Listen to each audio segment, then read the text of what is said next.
spécificité de nos productions en agriculture.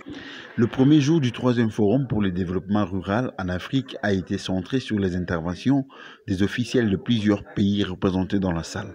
Cette initiative de l'Agence de développement de l'Union africaine, AUD-NEPAD, en collaboration avec les ministères du développement rural et du plan de la RDC, a suscité plusieurs interventions auprès des fondateurs et représentants des ONG nationales et internationales. En fait, moi, je ne peux qu'apporter, ça n'engage que moi. Vous savez, l'Afrique a longtemps traîné et ne fait qu'emboîter les pas, surtout la République démocratique du Congo. Vous savez, 61 ans après l'indépendance, la République ne fait que tournoyer.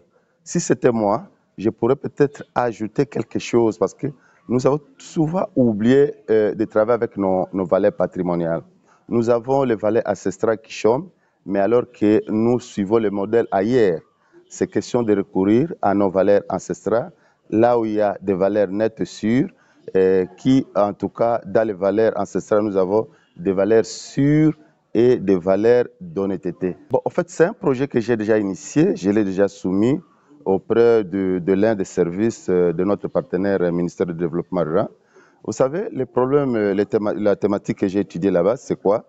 Vous voyez, dans les valeurs ancestrales, nous pouvons émerger cette République démocratique du Congo. Parce que quand vous voulez parler de ces valeurs ancestrales, aujourd'hui, on vous dit non, c'est des Kindoki, il ne faut pas toucher à ça. Alors que sous d'autres cieux, ce sont les mêmes valeurs qui ont fait d'exploits. Et vous voyez, même si vous touchez à une montre, c'est une valeur ancestrale quelque part. La télévision, les téléphones, ce sont des valeurs ancestrales. Mais ici, chez nous, nous avons encore autant de valeurs ancestrales qui sont encore sous réserve, qu'on ne peut pas toucher à ça, qu'on ne peut pas parler de ça. C'est alors que j'ai initié, au moment opportun, nous allons dévoiler les secrets, et ça passera dans les chaînes. Nous avons des valeurs sûres chez nous, que nous pouvons encore utiliser toutes ces valeurs ancestrales, et au finish, créer aussi une école de génie. C'est cette école de génie qui fera asseoir toutes les intelligences que nous avons, et parler de cela noir sur blanc, pour savoir comment programmer la République avec ses valeurs ancestrales dans le patrimoine. Oui, vous savez, parmi les recommandations que j'ai, nous avons, et d'ailleurs nous devons respecter les plans de développer les 145 territoires, ça c'est vrai. L'animateur, c'est notre partenaire, le développement rural, oui aussi. Mais ils ont oublié une chose que moi je voudrais peut-être ajouter à cela, c'est la prise en compte de tous ces chefs coutumiers. On peut vous parler de 145 territoires, oui, mais les tenants, les gens qui détiennent les esprits et la morale, ce sont les ancêtres. Mais alors, ils sont oubliés dans les programmes, alors qu'il fallait, à mon avis, les autonomiser pour qu'ils prennent eux aussi en considération les projets que nous leur ramenons à la base. Et tant que tous ces gens-là ne seront pas pris pour compte, et nous aurons des difficultés sur le terrain. Nous, par exemple, à la Fondation Choc Émergence, nous avons déjà réussi à traiter avec eux dans la construction du pont Mamonamba, par exemple. Avant de jeter les ponts Mamonamba, on a consulté ces génies dont je vous parle ici. Et si vous vous rappelez encore bien, le cas de Feu Maréchal Mobutu, quand il avait des difficultés pour jeter les ponts Maréchal, on avait toujours consulté ces génies-là. Ils sont pour nous, ce sont nos ancêtres, que nous devons les contacter à tout moment voulu. Ils sont et encore vivants. Et je suis ici dans la salle pour représenter un de mes clients au nom de AAA, qui est une ONG de développement qui s'occupe des aspects alimentaires et particulièrement de la lutte contre la faim. Vraiment, les assises ont été très intéressantes pour moi et surtout aussi pour notre pays parce qu'elles étaient très riches en échanges avec les autres cultures d'autres pays africains, avec des expériences qui nous ont apportées. Et j'ai été particulièrement édifié par l'expérience de nos pays africains qui, pour développer l'agriculture, ils avaient introduit les mécanismes d'un produit par village. Et tu te rends compte que si chez nous, on applique cette politique-là, d'imposer par exemple, bien sûr selon la richesse du sol de chaque contrée, et de dire par exemple que telle province ou telle entité, tel territoire, tel village, telle cité va produire tel produit, tel produit, tel produit. Et en somme, nous aurons vraiment une grande diversité de produits et ça pourra nous aider aussi à réduire les déficits en produits alimentaires. Bon, les grands bénéficiaires, c'est d'abord l'État congolais, l'organisateur. Par exemple, partant de l'expérience des autres, nous avons vu qu'ils ont des politiques qui encouragent le développement rural. Ils ont facilité l'accès au marché financier pour des produits agricoles, l'accès aussi à l'électricité. Surtout les Kenyans m'ont impressionné parce que le taux d'électrification c'est 60%, alors que nous on est entre 12 et 10%. Et aussi les ONG qui sont présentes dans la salle, donc à travers eux, la population congolaise, en sorte qu'ils peuvent mettre en pratique certaines recommandations issues de ces assises.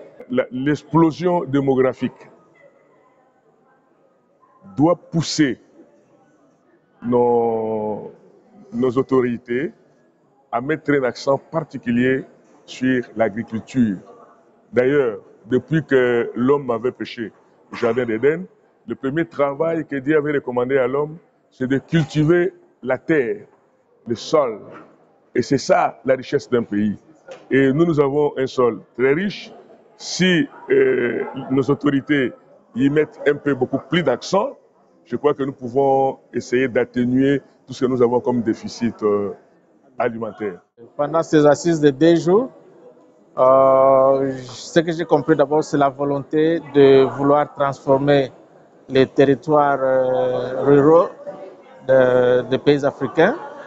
Dans les analyses qui ont été faites, on a compris qu'il y a beaucoup de problèmes, et des problèmes liés à des différents niveaux. Par exemple, moi j'étais beaucoup plus intéressé sur le problème de l'énergie, parce que je suis expert dans les énergies renouvelables. Et c'est dans ce sens-là que j'étais plus intéressé et comment participer avec les autres dans les efforts de trouver des solutions beaucoup plus durables pour résoudre le problème d'énergie dans les milieux ruraux. Et nous pensons que si ce problème est résolu, réellement les milieux ruraux des pays africains seront transformés. Parce qu'avec la présence de l'énergie, il y a possibilité de faire des petites industries et permettre à ceux qui produisent dans les milieux ruraux puissent ajouter une plus-value dans leur production, et cela pourra leur donner un peu plus de richesse par rapport à ce qui se fait aujourd'hui. Oui, nous pensons que le changement est possible, mais tout dépend surtout et d'abord avec de la volonté politique. Parce que des forums pareils, on l'en tient partout, mais les résultats ne sont pas vraiment ceux-là dont on s'attend. Et cela ferait que si la politique, les politiciens peuvent donner accès à l'application effective de ces résolutions, je pense qu'il y aura changement. Et aussi, les populations locales eux-mêmes doivent se sentir concernées d'abord, chercher à s'impliquer dans la réalisation de ces résolutions. La population de Bambaz, pour les gens que nous sommes en train d'encadrer, nous voudrions qu'ils puissent s'approprier d'abord les résolutions. Premier point. Deuxième point, ils doivent chercher à s'impliquer afin de trouver des solutions. Et dans cela, je leur ai demandé de parler. Ils ont des députés, ils ont des autorités locales auxquelles ils doivent s'adresser et chercher à trouver des solutions ensemble avec eux. Parce qu'on ne doit pas toujours continuer à attendre que les autorités puissent faire quelque chose, mais qu'eux aussi se sentent acteurs pour leur propre développement. Et s'ils ont la possibilité d'avoir quelques infrastructures qui puissent être mises à leur disposition, qu'ils soient les premiers protecteurs de ces infrastructures. Parce que les comportements que nous voyons, on voit que les autres doivent être responsables et pas nous. Et il y a même ceux-là qui ont des infrastructures à leur portée, qui sont les premiers à les saboter ou à ne pas prendre soin de cela, et ça fait très mal.